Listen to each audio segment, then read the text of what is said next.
Hello guys, and welcome back to the Live Strong podcast. Today we're going to have a bit of an educational, chit chat about training intensity and are you training hard enough? A lot of people probably think yes, but your answer might need to be no. And I'm going to talk the ins and outs of training intensity and how to train intense enough to get results today. So if that's something you're interested in, keep on listening or watching. Talking about watching, if you are watching this, you might see that I've got this weird double mic situation happening today. It's been brought to my attention because I use like a dual mic system, right? Like 2 mics for when I have guests on and stuff. If I just use one mic, I think it plays out of like one headphone, like if you're listening in. So I'm trialing with using both of them. One day I'll get like a proper podcast situation, but not yet, guys, not just yet. Now, training intensity. It's something that a lot of people think that they do. Like they think I'm sweating, I'm tired, maybe their muscles are hurting when they're in the gym. So they're like, oh, yes, I train really hard. But a lot of people don't actually know what training hard looks like or feels like. Now, I'm not here to put you to shame and tell you that you're being a little sook or, I'm not trying to do any of those negative things, but maybe I'm trying to be realistic with you and maybe put it like a little bit bluntly in your face that maybe you do need to be training harder. Because to be completely honest with everyone out there, I wouldn't say that 50% of our gym trains at their hardest every session. I think that there's sessions where people do train as hard as they can, but I do also think a lot of the time people leave a little bit left in the tank. Now, it's not necessarily their fault because a lot of people don't know how to actually tap into that next level of intensity or actually how to even work that hard, because it is so much easier said than done. It's easier to be like, I'm going to work the hardest I can today, when you're actually working pretty much to failure or to failure. It's a pretty grim place, guys. Like, it's very hard to be training at the point of failure.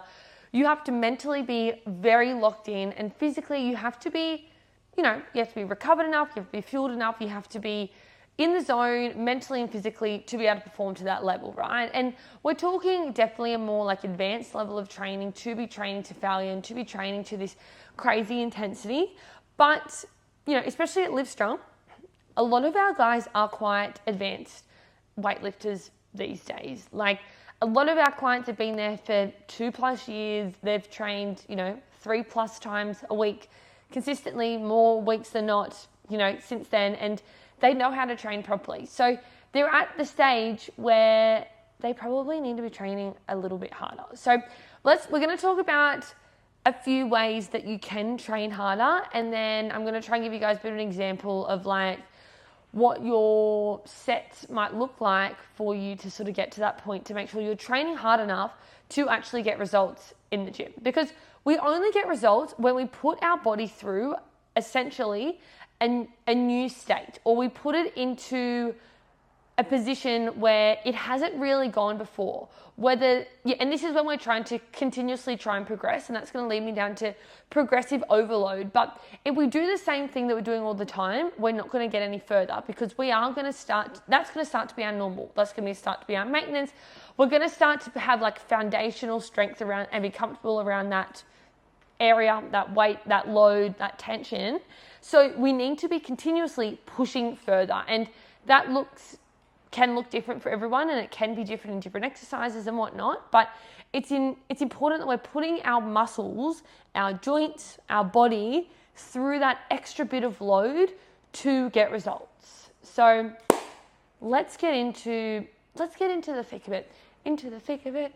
Okay, we're going to start with what I sort of was just talking about, and that is progressive overload and putting ourselves through that next step and progressing with our overload.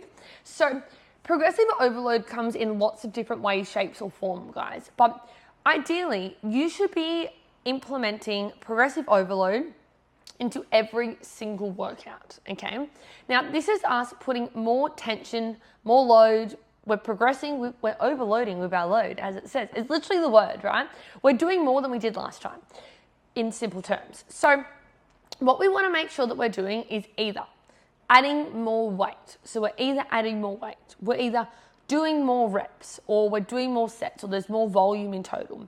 Maybe you're adding a pause. Maybe you're adding little pulses into your rep. Maybe you're just performing better. So maybe you're actually doing the exercise better or deeper or more controlled than you did last time. So these are just a few simple ways that you could be adding in progressive overload to the week before with your training.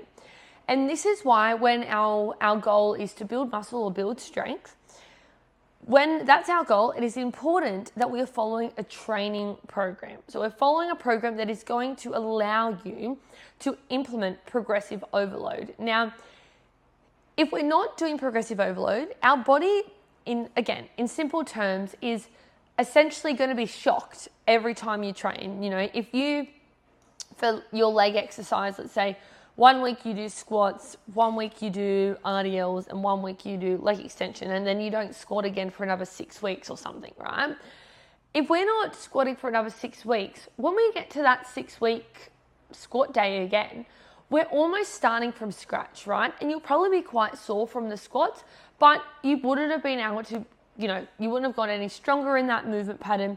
You wouldn't have grown any sufficient muscle mass from that exercise, unless for some reason we're just slightly changing the variables of that exercise, in the weeks. But that's a different topic. I'm going too far into programming now.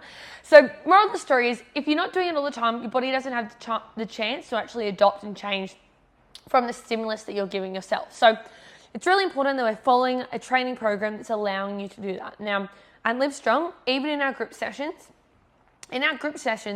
we actually follow 4 to 6 week training blocks where our clients have focused movements that they perform every single week, and they have the opportunity to add in this progressive overload, okay? And we sort of encourage this progressive overload. Now, with the increasing of the weights, this is the total weight that you have put through your body. A lot of people don't think or don't remember that our body doesn't actually know the number, right? So let's just talk about a squat, because that's what I was talking about.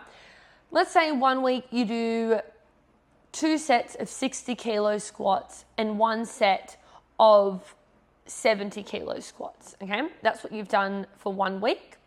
The next week when you come in, if I do 40, 50, then 60, so I go up by 10s every time. I remember the week before I did 2 sets of 60 and 1 set of 70. Essentially, over those 2 weeks, I've actually put myself through the same weight. My analogy wasn't the best. Let's go again, guys. The first week we did 2 sets of 60 and a set of 70. This is my math skills coming out for you. And then the following week, maybe I did a set of 50, a set of 60, and a set of 80, let's say, okay? I've used this example because even though this second week I did a set of 80, okay? I've done 80. It's a weight I've done before. Because I've done the 80 that week, but I started a bit less. Essentially, I've put my body through the same load as I did the week before, even though I only went to 70 the week before, but I did 2 sets of 60. The second week, I did a set of 50 and a set of 60. So I'm telling you this and talking about all these stupid numbers, which I probably have gone down a rabbit hole here for you all, but I'm telling you this because our body doesn't actually know what those numbers are. It just knows that it was given the same amount of load through the same movement pattern for the same amount of reps. That is what it realizes, okay? So when we're selecting our weights, we want to allow our body to warm up into it, but we want to get up there in that heavier range of motion for as long as possible.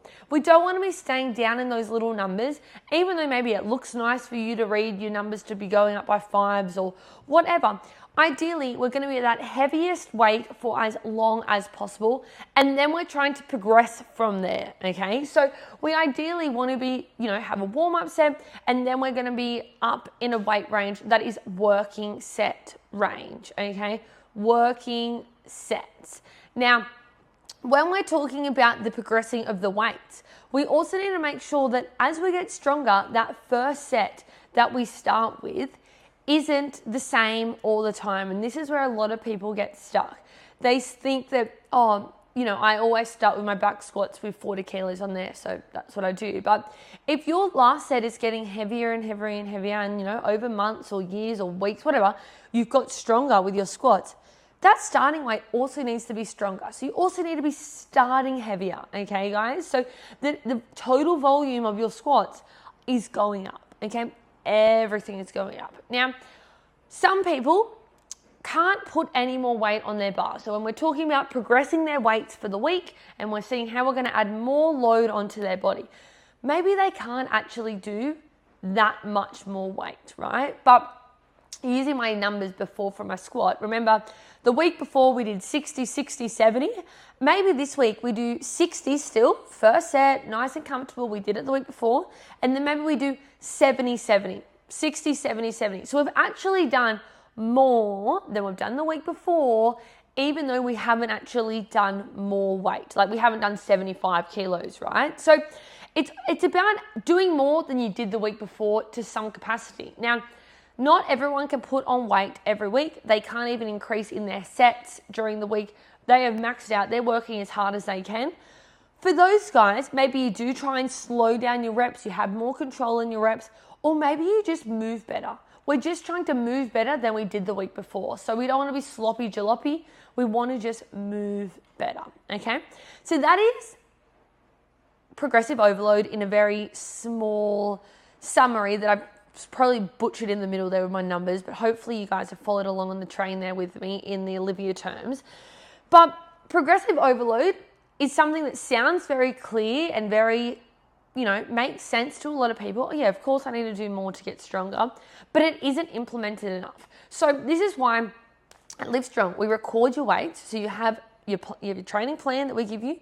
You have a platform where you can record your weights so that you can actually implement and visually see you progressing, as what you need to do to progress, right? So that means that sometimes you have to get uncomfortable and push yourself. Maybe you're just staying in that comfortable zone and maybe you think, oh yeah, my 70 kilo set of squats is hard, but is it actually as hard as it could be? Maybe not, and maybe you need to push that little bit further to add that extra load onto your body for the week. Now, that sort of leads me into my next little situation, which is training to failure. Now, people think when they fail reps that they have failed as a human. They're like, oh, that's so bad, naughty, I'm terrible. Training to failure is essentially what we're trying to do with hypertrophy or strength training, right? Hypertrophy being the training of building muscle, and strength training obviously being the training of building strength. Now, we want to train to failure, but we need to make sure that we're doing it in the most effective and safe way possible. So in a perfect world, let's say your rep range is of up to 8 reps. That 8th rep really should be the last possible rep you could do of that exercise. And you couldn't do a 9th. You could not do a 9th rep because they're trying to just do 8 reps. If you could do the 9th rep, you need to be making that harder and progressing in that movement somehow. Slower, deeper, more weight, okay? So we want to make sure that we are working as close to failure as we possibly can. And really, guys, that is almost to most sets. Now, there's sort of that fine line is that we need to be warm enough to work to failure. So we at Livestrong, in a group, in all our sessions actually, like they're all time capped, PT sessions, group sessions. So we don't have hours to spend in the gym, right? So I can't give everyone the opportunity to do 5 warm-up sets. But, more times than not, we do at least 1 warm-up set. And then I always encourage for their first working set or counted as a working set to also be a warm-up set. But once that warm-up set time is done, we should be really working as close to failure as we can within that safe range. So for some people, that means maybe, you have a little bit left in the tank on your second set, but on the third set, you should be working pretty much at that failure range. Doesn't mean your last set has to be it. Maybe on the last set, we make the bar lighter and then you still train to failure because you're more fatigued. You've already got that pre-fatigue from that set before. And therefore, you are still training to failure with a lighter weight.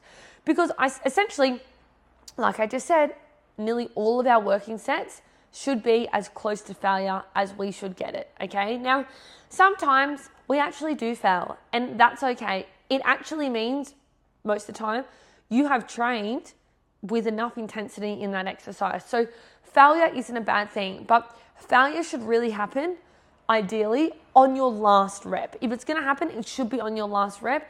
If not, the weight is probably too heavy for that rep range, and maybe you need to pull back a little bit so that that last rep can still be attempted.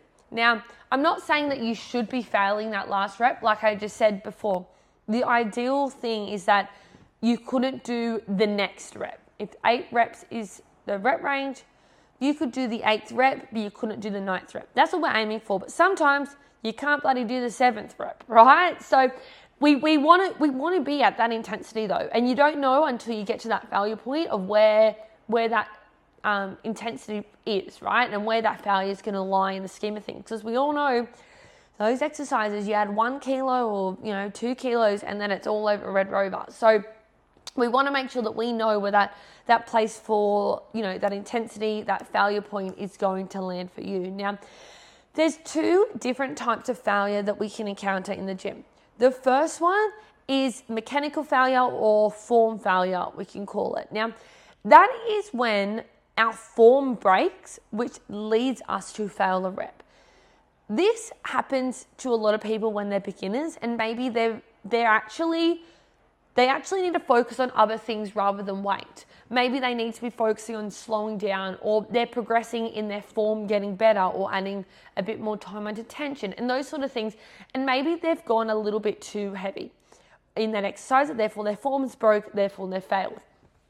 This also can happen in advanced lifters when maybe it is really heavy and they have lost their tightness, their engagement, their breath's gone out, something's happened and they've lost their form that they had at a lighter weight, which is so easy to do when it's heavy. We want to start to throw it around, or it's the first thing that starts to go, and therefore we will fail.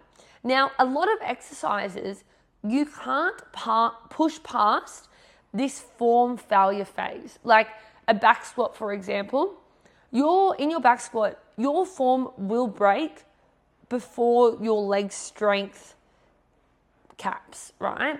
And this is why we have exercises like a hack squat, or we have exercises like a leg press, which are, let's say similar movement patterns. Yes, I know they're not exactly the same movement patterns, but a very similar like leg driving pattern where our form doesn't have too much to do with it because we've set ourselves up in a machine. Therefore, we can work to muscular failure, okay? But we can't really work to muscular failure in a squat because your form will break first, okay? But then we have exercises where we can work to that second part of failure, which is muscular failure. And this is when we literally our muscles cannot do anymore. Say like a bicep curl, let's say. Like a bicep curl, it's pretty straightforward. You're going up and down. And then we all know you get to the point when you're just like, oh my God, I actually can't get my arm up. Much like a hack squat, for those who know that exercise, you're going up and down until you're up and you're like just frozen midway and you can't go up, you can only go down. And it's all over Red Rover. And it isn't because your form's failed, your core hasn't gone, you haven't lost tension in your body, nothing like that. The muscle literally just can't take any more load. And like I was just saying, guys, this is where we should be training to with the intensity. So I want you to think right now to yourself, when did you last train to failure in the gym? When you literally, if I said to you, can you give me another 2 reps? And you're like, hell no, like I actually cannot do another rep. When did you actually train that hard? And even, me sitting here thinking about it, I'm like, oh, there's probably times, where I could have done a little bit more. Like this morning, for example, I did skull crushes. I probably could have gone up a little bit in my skull crushes, to be honest, because I probably did have a few extra reps in the tank. They were burning. No one likes skull crushes. They hurt. Your arms want to fall off, but I probably had a bit more in the tank. But then I had exercises this morning, like my pull-ups, where with the band selection I had, I literally could not do another one where I could get all the way up to the top. Like that was it. Capped, done, Red Rover. Another example from this morning, I was doing a dumbbell single arm row and I was doing the weight that I had done last week, which was good. And I suffer from form failure in my single arm row. What happens with my single arm row is that when I get fatigued, the first thing that goes is my core engagement. I start to move my hips around and it feels like shit. Therefore, I need to pull back. So for me to progress with that movement, I need to be able to control my form better. It's not necessarily me going up in weight.